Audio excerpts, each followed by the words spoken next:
Hello, I'm the Nostalgia Critic guy. Remember it so you don't have to. You know, I was walking down the aisles of the video store when I noticed something I haven't seen in years. Cartoon All-Stars to the rescue. Immediately a pool of disappointing memories came flooding back to me and I just knew I had to see this piece of shit again. Now for those of you who don't remember the special, I'll give you the skinny.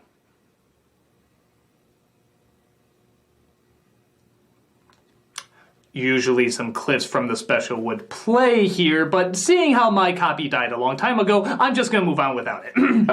Critic. Yeah? What are you doing? Isn't it great? I'm recreating the glory days of my first review! But you're missing one of the most important elements. It's only half a review without it. No, it's okay. I've thought about that. You see, I fill in the void by replacing it with a bunch of other critics. Like Black Critic, Little Kid Critic, Animated Kitten Critic, Sexy Female Critic, Invisible Critic, who might just be a wall, and of course, Cameo Critic. It's a living! Was this a fan request or something? No, that's the great thing about it. Nobody wanted to see it, and now it's here for everybody to witness. Critic, how can anyone enjoy a recreation that only has half of what made it good? Forceful comedic sidekicks, practically nothing new to offer, and wasn't something that the fan base ever demanded in the first place to begin with. I think they get the idea. All right. Blues Brothers 2000.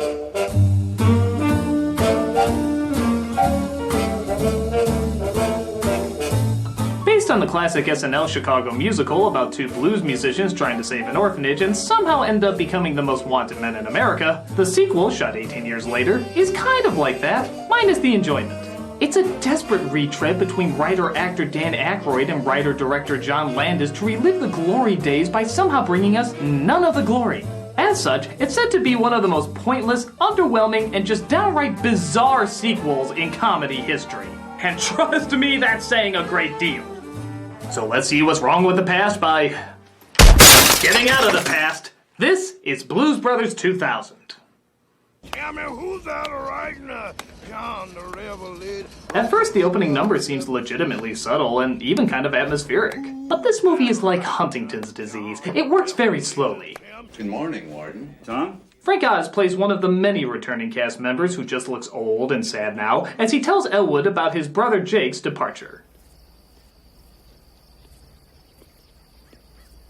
You got no plot, you got no comedy, you don't even have the other blues brother. Unless you have an entertaining sock puppet under your hat, count me the fuck out of this. So after finding out about his drug overdose in prison, a friend of a friend pops by to pick him up a mere 24 hours later. Hey, better late than never, or as you'll constantly say in this movie, better never than ever. Matara, you drop me off here, please. So he drops by the nun from the previous installment to tell you who else died since the first film you saw. Curtis has gone on as well, Elwood. I'm sorry. The orphanage is gone, Jake's gone, Curtis is gone. I got no brother, I got no roots, I got no life, I got nothing for Christ's sake. And yet you're still making a movie. See the problem here? By the way, isn't it good to know that the orphanage is gone too? That everything the first film was working for was completely in vain? He was very upset when the orphanage closed. Maybe that whole intro where God was giving light to Jake was actually supposed to be saying, "Have you seen the light?" Yes! Yes! Jesus! What? No, actually I was aiming for the person in the front row. Yes, that person. I demand you to put Nicolas Cage in a Left Behind movie. There, thy will and totally confusing ways are done. You two, you just get a shitty sequel. Goodbye. Bullshit. But it's okay, because they bring in the obvious target audience this movie was meant for. Young Buster here is a ward of the state. The Archdiocese has agreed to house homeless children here. I thought perhaps that you would come and spend time with Buster. Yes, because nothing makes more sense than teaming up an innocent youth with a convicted felon who literally just got done serving 20 years in jail. Bullshit. Something else you'll notice is that while Aykroyd's Chicago accent in the original was playfully exaggerated, this accent sounds like it's coming from a fucking Muppet. Chicago, I think you need a hug. Who wants to know? What boat? She's bone dry. A part of this band's repertoire. What's that got to do with me? Hey, hot dogs, the Bears, pizza that had to make Jon Stewart accept defeat. Oh yeah, we're still riding that. But the kid is not so easy to get rid of. I know what you're going through. you're lonely, searching for your place in life, just don't blow it like I did. Besides, you don't want to hang around with some over 40 recidivist. You know, I wonder if I'm even needed for this review. The movie does quite well pointing out all the problems itself. He discovers that Curtis had a son, played by Joe Morton, who apparently has no idea that Curtis was his father. Elwood talks about reuniting the band, but his kind of brother doesn't take it very well. And don't ever come back here again! You got no plot, you got no comedy, you don't even have the other Blues Brother. Unless you have a role for me in Terminator 12, count me the fuck out of this. But the kid steals the commander's wallet, giving them just enough money to buy a new Bluesmobile. Now, I want you to remember this moment where he steals the wallet. I'm not going to explain why yet, but just keep it in the back of your brain. Elwood goes to the club his old band member owns where, look at that. Clearly we see a new addition to the Blues Brother. Oh, not because he's played by John Goodman, not because he can sing the blues, not because they've made countless appearances together years before, but because of the astounding chemistry and unforgettable character traits that this movie gives him that, dare I say it, even rival that of Belushi. Watch this. Hi. And there you go. That's all the character you need, folks. Don't believe me? Well, they top it with even more incredible character traits. Like there's this. Hey, Elwood, you got the keys to the trunk? The unbelievable this. Pleased to meet you. And of course, who can forget the classic line? So what's the plan? God, that is so whatever his character's name is. It doesn't matter if they barely look each other in the face or hardly ever have a conversation. The magic is there. God, they have more chemistry than HAL 9000 and Stephen Hawking. Hey Hal, pick 2. 1, 2. You will now have to imagine I am poking you in the eyes, causing a humorous effect. Nyuk, nyuk. But it turns out the club is being shook down by Illinois Russians. Yeah, that's right. Illinois Russians. God, that doesn't have nearly the same flair as Illinois Nazis.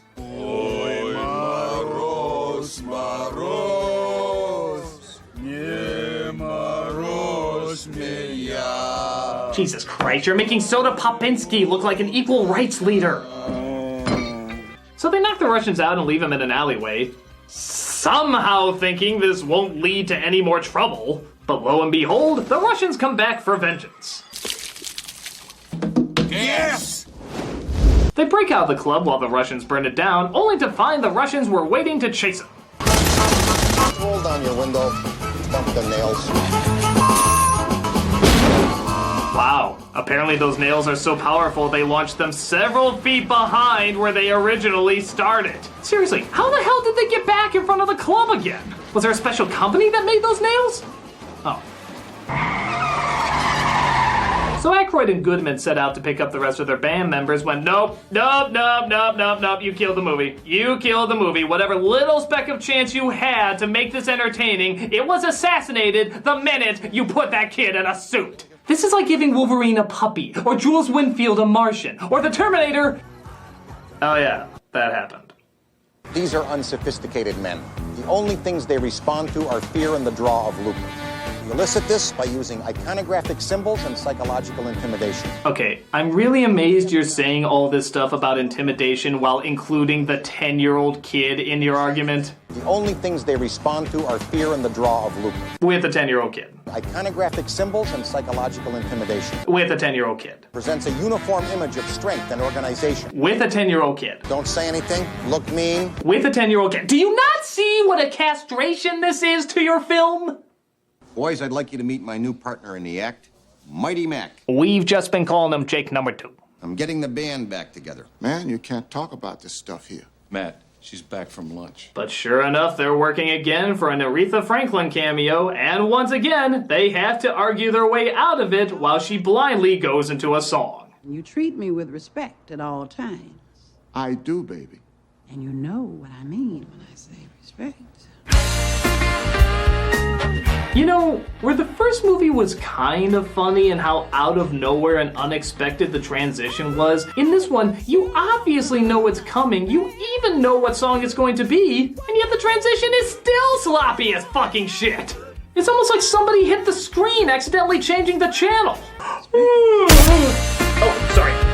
You know what I mean. There's no surprise to it anymore. We know they're just gonna join the band like last time, so all we have is a slower, less energized version of the scene we saw in the first flick. This is like watching Grandma say she can still strut her stuff and you shutting your eyes as she disturbingly tries to swing her hips in a sexy fashion. Just serve the potatoes already, Grandma! Matt, this is something that I really don't want you to do. Ah, for crying out loud. If this is what you're gonna be like to live with, go ahead. I mean, Jesus, you got no plot, you got no comedy, you don't even have the other blues, brother. Unless you have a well-paying Pepsi commercial to offer me, count me the fuck out of this. They get back the other members of the band, who, again, demonstrate some killer acting chops. Hey, fellas, I think I know that voice. Steve, you know, I think that sounded a lot like Elwood J. Blues. No place to run. And no place to hide. Oh, I'm sorry. Was that paint drying? I confused the two on levels of engagement.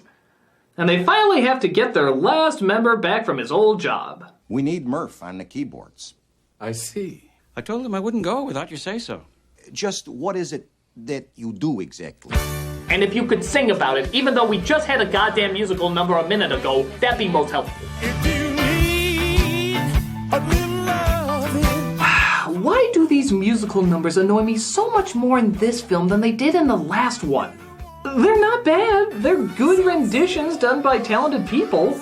Even Macaulay Culkin seems to get a solo, but there's just no damn spacing between them. They just go from one song that has nothing to do with anything to another song that has nothing to do with anything. The music in the original didn't have much connection to the story either, but at least there was a homicidal fiance, car chases, funny cops, fucking Illinois Nazis. That's enough to fill in the gaps. What do we have to fill in the gaps in this one? I haven't played a county fair since '68. Sounds like a lot of laughs.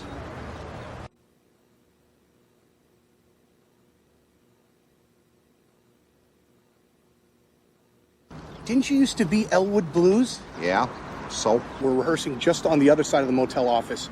It would be so cool if you could come listen to us play. Sure. Fuck me with tuna, we just got done with a song! Are we really gonna do 3 in a row? Even waterboarders give their victims a break every once in a while! Let's have all! Oh, look at that. Our characters so don't care how the song works into the movie that they don't even stick around to hear them. The movie itself is that not interested in its own musical numbers. Why don't we just have the rest of the movie be a runaway letter from Dan Aykroyd saying, You know, guys, I just don't care. I might do a little singing here or there and maybe my cartoon character Chicago accent, but frankly, I don't give a shit. Dinner's in the freezer, tell your mom I love her. Dan. On top of that, the musical numbers were in between a spiritual quest, a very bizarre redemption involving putting the band back together to earnestly and honestly raise money to protect their childhood home. That's one of the reasons there's so much urgency for the band members to leave their dead-end crappy jobs and do what's right. In this one, have you noticed something missing? Something kind of a big deal? There is no reason to put the band back together. None! At all! They all have good jobs that pay well and even rekindled old romances that seem to be working out pretty well. Why the fuck would any of them leave this behind? There is nothing to fight for, nothing to chase, nothing to gain redemption. They're stressing the importance of putting the band back together even though they forgot to mention what was fucking important about it. In the first film, the phrase was, We're on a mission from God. We're on a mission from God. We're on a mission from God. Now in this one, the phrase is, The Lord works in mysterious ways. The Lord works in mysterious ways. The Lord works in mysterious ways. yeah, so mysterious that you took 18 years to work on a sequel that somehow you forgot to give a reason for even fucking existing. It's kind of important for a film to have a reason to fucking exist. Especially when it's a sequel to something as goddamn awesome as the Blues Brothers. Fuck it, I need a break. Here's the only thing certain after death, taxes, and everything you love either getting a shitty sequel or a shitty remake. Commercials.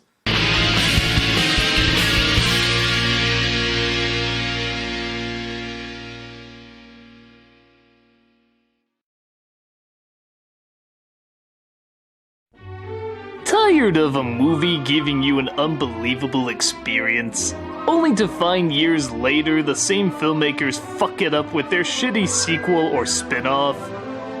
Well, fear no more, because we've invented Fuck It All. Now you can stop caring about a movie series you once loved by acknowledging it probably wasn't that important to begin with. Can you believe the person who directed Alien did this? Sure. It makes no sense and pales in comparison to the original. Whatever. Hey, if I didn't know any better, I'd say you didn't think this was a big deal. I don't. It's only a movie. What? I used to be emotionally invested in what I watched, but now, the more I think about it, maybe Joseph Gordon-Levitt should play Robin. No! Maybe The Hobbit did need all those extra scenes. You're insane! Maybe midichlorians aren't such a bad idea. Wake up, damn it! Don't go where I can't follow! With a heavy enough dose, you'll forget all about Sofia Coppola in Godfather, Emo Peter in Spider-Man, and all pretentious dialogue from the Matrix movies. Keep it together! Keep it together! Fuck it all. Because it doesn't matter if one of the Blues Brothers is a little kid. Or John Goodman. Or Plotless. Or has a car that can do anything, because, you know, who cares? Who cares at all that it's a timeless classic, the original? Yeah, who cares that we just want to fuck it up? I mean, we just want to totally destroy it because, you know, it's just the Blues Brothers. It doesn't matter that it's a Chicago icon. It doesn't matter. It doesn't matter at all. Excuse me, can we call 911 or something? No, I want to get this off my back. I want to get this off my back. The Blues Brothers is just this big symbol of Chicago, and it's funny, and it's creative, and it's musical, and it's fantastic. And when they tried to just half-ass it like this, come with me. Let me show you something. This is Hollywood Boulevard Theater. It's a good place you can get alcohol while watching your movies, which you'll definitely need for this film. But you notice what's on top of there? The Bluesmobile. And not just a Bluesmobile, a statue of one of the Blues Brothers, Dan Aykroyd. They put a fucking car on top of a movie theater. You wanna know why? Because the movie means that much to them. It means that much to Chicago. It's an incredible film. The music, the action, the comedy, the writing, it's so fucking unbelievable. And for you, after they made a goddamn statue out of you, Dan Aykroyd, just make this insult, this fucking insult to this goddamn classic masterpiece. I'm sorry, it's despicable. It's fucking despicable. That's what the Blues Brothers means. That's what they're all about. And for this movie to not even fucking try to acknowledge what the hell they are and what the hell they meant, it's just bullshit. No, I'm not even doing a transition. I'm just going back to saying what's fucking wrong with it. Apparently, something resembling a plot tries to rear its ugly head in the second half, as Sister Conan O'Brien, Tom Brokaw, and the secretary from Ferris Bueller's Day Off inform the Holy Mother that they think Elwood has kidnapped the boy. Of course, rather than just explain he's not kidnapping him, though the more I think about it, maybe he kind of fucking is, they instead have to stage a getaway out of a diner filled with cops. He's having an attack! It's extremely contagious! What is saying here? Run away! Of course, the old look like a minion from Mario 2, which will cause the police to do nothing for some reason, allowing you to go into your car and spin around for a solid minute or 3, also causing the police to do nothing for some reason and then take off driving. Ingenious? But it's okay, because they brought in more people on this case. Ones that don't just stare blindly at tricks that wouldn't fool a kindergarten class. I have every lawman in 2 states on this border. Let him just try and get through this roadblock. I do hope my pompous declaration of righteousness is by no means comedically foiled. But hey, it's the Blues Brothers. I'm sure they have some awesome driving skills that result in a kick-ass chase scene or this bullshit.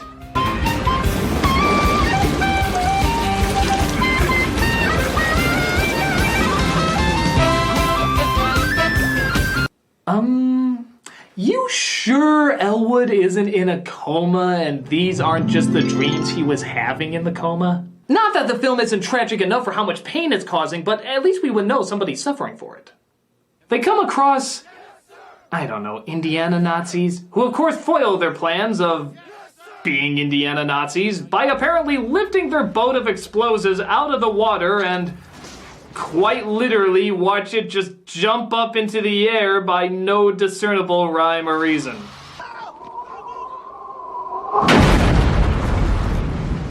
Did you hear something? Nope. Funny. Neither do I. So they find a way to sneak into their next gig. A hidden Elwood tells them to find a place to park and... Wait a minute! No, stop! I'm sorry, I have to check for my own clarification if they really cared so little. Let's go back again. They sneak into a gig, Elwood tells them to find a place to park, and is there anything, fucking anything that shows how they randomly got in a flaming car spinning on a loop? Right? This film has been edited for your viewing confusion. Hell, the advertising for this movie should just be, tired of the world making sense? Blues Brothers 2000. And everybody would say, yeah, humanity did lose its fucking mind, didn't it? Of course, they start playing their next song to the audience's delight. When all at once a mighty herd of red-eyed cows he saw, plowing through the ragged Oh, good. Hopefully God has come to destroy this movie before it gets any worse.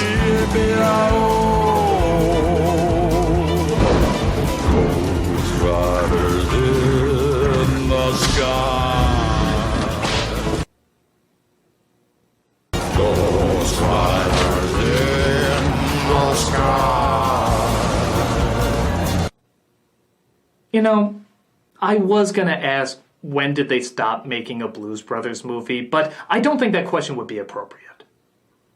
I think the real question is, when did they ever start making a Blues Brothers movie? What the hell is this?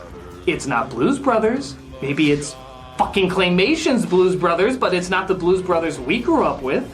This is just dumb. Random and fucking dumb. It's like suddenly going...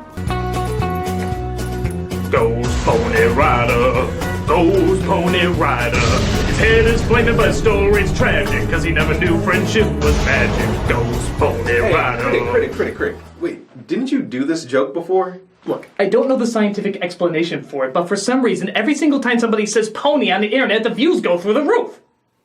They do? Yeah. What? Pony. Pony! Pony! So it starts raining, which of course somehow doesn't affect any of their equipment. And Elwood uses his remote-controlled car... Yeah, because the Bluesmobile was made by fucking Batman, I guess. And helps them escape. The team, however, has very low morale, due to the fact that they have no goddamn idea what the hell they're supposed to be doing in this movie. Hey, Elwood. I think we got a rebellion on our hands. Why? What do you mean? You got no plot, you got no comedy, and you don't even have the other Blues Brother. Unless you're willing to split stock on Crystal Head Vodka, count us the fuck out of this. Fine. Bye. Elwood himself starts to feel a little down, but the kid comes in for almost 1 minute of inspiration. The Elwood Blues I know once said that no pharmaceutical product could ever equal the rush you get when the band hits that groove.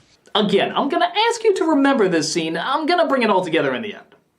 That seems to work, and they happen to come across an old friend in a tent church played by James Brown. This whole film is like a mix between a sad high school reunion and an old folks' home. It's like the worst of both worlds. Those men are criminals and they're under arrest. The commander comes in about to arrest them, but just like before, somebody's about to see the light. Now, in the original, a light shines on Jake in a comedically over-the-top way. Well, if that was over the top, this is pole vaulting over the fucking moon. Calling of the blood. Yes. This is my destiny!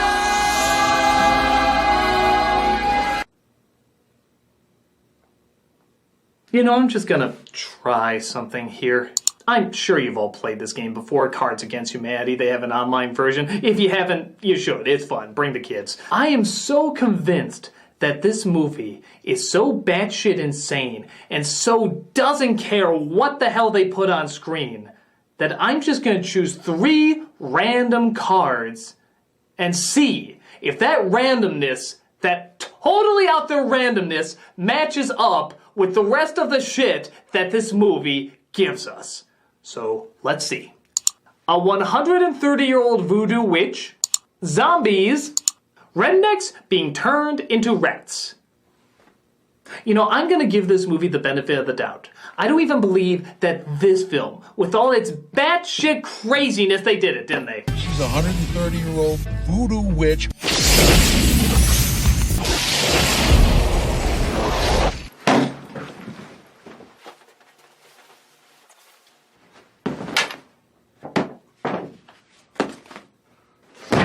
What are you doing? No, seriously, what the fuck are you doing? I don't get it. I really don't. None of this adds up in the least. It's like you're trying to piss off the people who love the first film so much. Why? No, really, why are you trying to piss us off? Are you trying to atone for something? Are you trying to tie it back to a mistake you made in the past? Is there something you fucked up before and you're trying to somehow make things right by making this goddamn stupid? Oh my god, I figured it out. I just figured it out!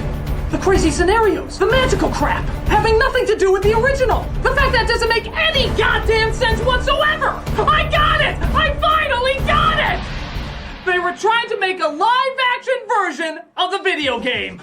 Think about it. Every hit movie needs a game, and clearly the game had nothing to do with the original, so they were trying to tie them together so that they wouldn't have to make another game. God, I see it now. Have you seen it? I see it! I see it! Do you see it? Yes! Yes! Jesus H. Jesus Christ! I see the light! You guys are fucking morons! Not only does it make for a bad game, but it makes for an even worse film. As once they appease the 130-year-old voodoo witch, God, it's canon! And gets themselves into the band, along with the commander, by the way, the cops still come to try and take them away. I guess it's time to say goodbye. They think he kidnapped you. But they're wrong. It would be hard to convince them of that. Well, if I go back with them, they'll put me in some foster home with people who don't love me, and I'll never see you again. And we'll both be sad forever. Okay, this is what I was getting to before. Remember why I told you to remember that one scene that was only a few seconds long of the kid stealing the wallet? And remember why I told you to remember that other scene where the kid motivates Elwood and that was only over a minute long? Well, those two scenes are actually more important than you think. I know you thought they were just pointless little scenes, one only being a few seconds long and one only being over a minute. I mean, how long is the movie? 2 hours? What big difference can that make? But actually, it makes a huge difference. A huge fucking difference. You wanna know why? Because those two short little scenes, as despicably short as they are literally the only things the kid has done throughout the entire film. Oh sure, he dances a bit, wears a suit, even plays a harmonica, but in terms of contributing to anything else, I mean like anything in the story, any kind of character traits, any kind of personality, nada. Not a thing. He barely even says a word throughout the entire film, or looks Elwood in the eye. A 2-hour movie, and he has a minute and a half of worth. So, at this big scene where you're supposed to want to see them together, it literally makes absolutely no sense whatsoever. This completely ridiculous visual to the Blues Brothers story was entirely pointless. Pretty fucking amazing. The Lord does work in mysterious ways, Elwood. Yep. Bullshit. Put on your seatbelt. The only thing we can hope is that all that wasted time, all that lack of character, all those lazy jokes, at least have been sacrificed for one hell of an epic climax. You're fucking kidding me. You're goddamn fucking kidding me. That was the end of the movie? That was the end of the movie? Did you see the first film that you apparently made? Did you even take a glance at it before you made this piece of... If you don't recall how the first film ended, I'll give you a little reminder. It had... And... And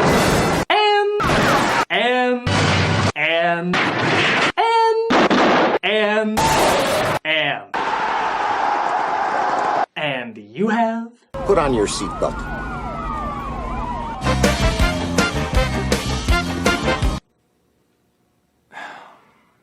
Movie, I'm not angry. Yes, I am. I'm furious. But there's something I'm even more. And that's disappointed. I'm disappointed in you, movie. The same people that brought us a comedy classic, an icon, something they make statues of, has 18 years to put together a follow-up. And this is what we get. May God rape you with a pickup truck. Slowly. With vengeance. I'm serious, people. It's bad. It's really, really, really bad. As a standalone movie, it would make no sense. As a sequel, it makes even less sense. It is absolutely one of the worst follow-ups to a classic ever. And if you're wondering if there's anything of value, even the smallest, tiniest, teeny-weeniest little thing, actually the soundtrack's not bad.